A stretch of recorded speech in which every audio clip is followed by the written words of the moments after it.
Good morning everybody. আজকের আমরা একাদশ শ্রেণীর যে চ্যাপ্টারটি নিয়ে আমরা আলোচনা করব, তোমরা সেই ভিডিওটা মন দিয়ে দেখো, ফলো করো, বন্ধুদের মধ্যে বেশি বেশি করে শেয়ার করো। ক্ষারীয় মৃত্তিকা ধাতু, ক্ষারীয় মৃত্তিকা ধাতু এটা নিয়ে আলোচনা। ক্ষারীয় মৃত্তিকা ধাতু এই যে শ্রেণীটা কে কে আছে, এখানে তোমার আছে বেরিলিয়াম,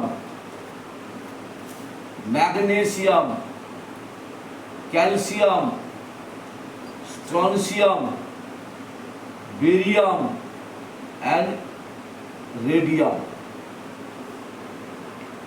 এই মৌলগুলো আছে, beryllium, magnesium, calcium, strontium, barium এবং রেডিয়াম। বেরিলিয়ামের যদি আমি ইলেকট্রন বিন্যাসটা করি, দেখো 1s2 2s2, তাই তো? হ্যাঁ, তাহলে আমি 1s2 কে আমি লিখতে পারি হিলিয়াম, বুঝছেন? ম্যাগনেসিয়ামকে আমি লিখতে পারি নিয়ন 3s2, তারপরটা হবে কি আর্গন, কত s2 লিখব? 4s2, তারপর লিখব ক্রিপ্টন 5s2, তারপর কি লিখব? জেনন, কি লিখব? 6s2, তারপর লিখব রেডন 7s2। হ্যাঁ, এদের মধ্যে আমরা তুলনা করবো। প্রথমে হচ্ছে মৌলের আকার, মৌলের আকার এটা নিয়ে আলোচনা করবো। মৌলের আকার ভালো করে ফলো করো। মৌলের আকার নিয়ে যদি আমি আলোচনা করতে চাই, বেরিলিয়ামের সর্বশেষ ইলেকট্রনটা কোথায় আছে? 2s। ম্যাগনেসিয়ামের ক্ষেত্রে কোথায় আছে? ক্যালসিয়ামের ক্ষেত্রে কোথায় আছে? তাহলে 2sটা নিউক্লিয়াস থেকে যতটা দূরে, 3s তার চেয়ে বেশি দূরে, 4sটা আরো দূরে, 5sটা আরো দূরে। তাহলে শ্রেণী বরাবর উপর থেকে নিচের দিকে নামলে মৌলের যে আকার কি হবে? কমবে, নিউক্লিয়াস তো বাড়বে। তাহলে আমার অর্ডারটা কেমন হবে? B less than M G less than C A less than S R less than B A less than R A. Clear? মৌলের আকার যদি বড় হয়, তাহলে মৌলের আয়নীয় ব্যাসার্ধ কি হবে? বাড়বে। পারমাণবিক আয়তন কি হবে? বাড়বে। এবার আমরা পড়বো আয়নন এনথালপি।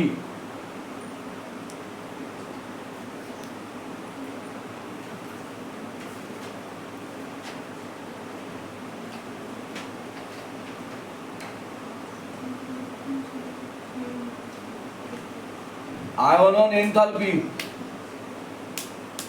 এই আয়নন এনথালপি নিয়ে যদি আমি আলোচনা করতে চাই, তাহলে আবার কি হবে? আয়নন এনথালপি, দেখো আয়নন এনথালপি মানে সর্ববহিস্থ কক্ষের ইলেকট্রনকে বের করতে যে পরিমাণ শক্তির প্রয়োজন। আকার যত উপর থেকে নিচে দিকে নামলে আকার যত বাড়বে, সর্ববহিস্থ কক্ষের সঙ্গে নিউক্লিয়াসের আকর্ষণ বলে কি হবে? তত তাদের ইলেকট্রনটাকে মুক্ত করতে আমাকে বেশি শক্তি লাগবে, কম শক্তি লাগবে? বেশি। কম শক্তি লাগবে। তাহলে যদি কম শক্তি লাগে, তাহলে আমাদের এর আকারটা কেমন হবে? মানে আয়নন এনথালপি বেরিলিয়ামের ক্ষেত্রে সবচেয়ে বেশি শক্তি লাগবে, না ম্যাগনেসিয়ামের ক্ষেত্রে বেশি লাগবে, না ক্যালসিয়ামের ক্ষেত্রে বেশি লাগবে? বলা, তাহলে beryllium is greater than magnesium, is greater than calcium, is greater than strontium, is greater than barium, is greater than radium. এটা হলো আয়নন এনথালপির অর্ডার, বুঝছে? এবারে আমরা পড়বো যে শিখা পরীক্ষা। শিখা পরীক্ষা, শিখা পরীক্ষা মানে যত আকার বড় হবে, তার ইলেকট্রনটাকে মুক্ত করতে আমাদের কম পরিমাণ শক্তি লাগবে। ইলেকট্রন যদি না মুক্ত হয়, তাহলে আমাদের শিখা পরীক্ষা পাওয়া যাবে না। তাহলে এখানে beryllium is less than magnesium is less than calcium, is less than strontium, is less than beryllium, barium is less than radium। হলো, এবারে আমরা পড়বো ইলেকট্রোনেগেটিভিটি। ইলেকট্রোনেগেটিভিটি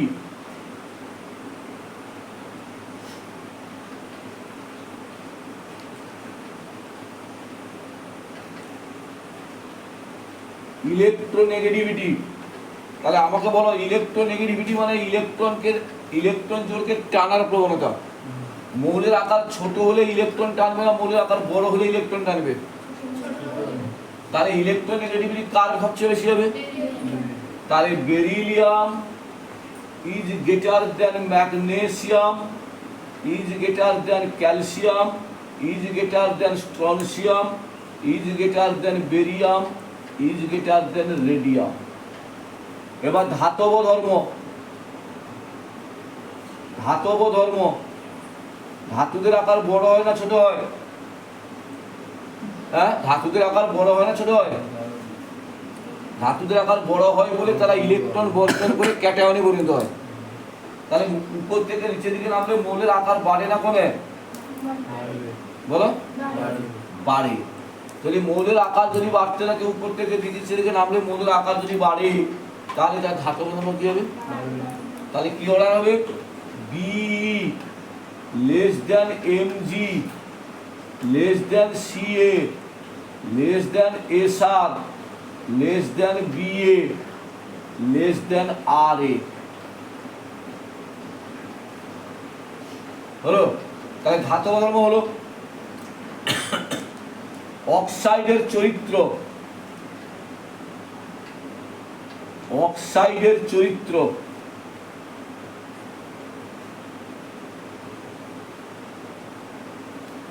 অক্সাইডের চরিত্র ধাতব অক্সাইড কি ধর্মী হয়?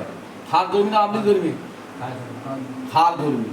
আর আছে অধাতুর অক্সাইড। তাহলে উপর থেকে নিচের দিকে নামলে ধাতব ধর্ম বাড়ে না কমে?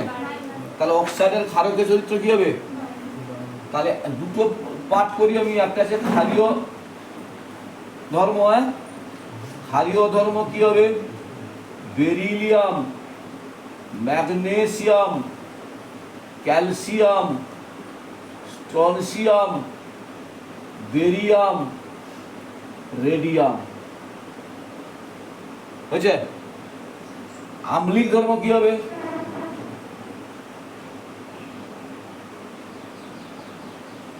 আম্লিক ধর্ম তো অধাতব অক্সাইডের চরিত্র আম্লিক ধর্ম হয়, তাই তো? তাহলে উপর থেকে নিচের দিকে নামলে তোমার কি হয়? ধাতব ধর্ম বাড়ে, অধাতব ধর্ম। তাহলে অক্সাইডের আম্লিক চরিত্র কমবে। তাহলে B greater than MG greater than CA greater than SR greater than BA greater than RA. তাহলে আমরা তাদের ভৌত ধর্মগুলো নিয়ে আমরা আলোচনা করলাম। তোমরা ভিডিওটা ভালো করে ফলো করো। এর পরের ক্লাসে আমি এদের রাসায়নিক ধর্ম নিয়ে আমরা আলোচনা করবো। ততক্ষণ বন্ধুদের মধ্যে বেশি বেশি করে শেয়ার করো এবং সাবস্ক্রাইব করো। ঠিক আছে?